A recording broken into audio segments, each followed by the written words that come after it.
Hi, my name is Madison and you are watching the Louisville Seedbank tutorial videos. Today I'm going to teach you all how to transplant seedlings. We've got some green bean seedlings that are ready to transplant. So we're going to put these in a raised garden bed. First you're going to want to dig just a little hole. These are pole beans, so I've got a little teepee-like trellis structure. How deep is your hole? About 4 to 6 inches. And how do you know that your beans are ready to go in the ground? So, these are like little false leaves. They're gonna fall off. That's completely fine.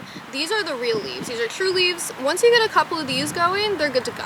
You want to harden off seedlings first. So for the last week, I've been setting them outside for a couple hours at a time, and then I bring them back in just so they can get used to the air movement, the sunlight differences. I've got grow lights inside, so it's pretty different.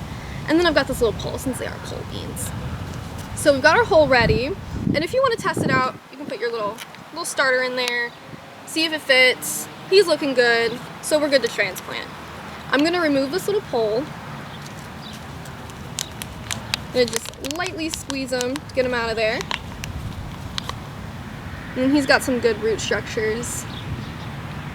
And there we go. We're just going to lightly move this soil back in.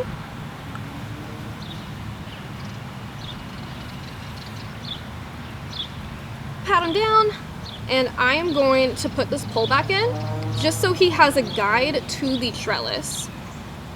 You can work with him a little bit just so he gets around the pole, and he's good to go. And then I'm going to give him a little water since he hasn't been watered today.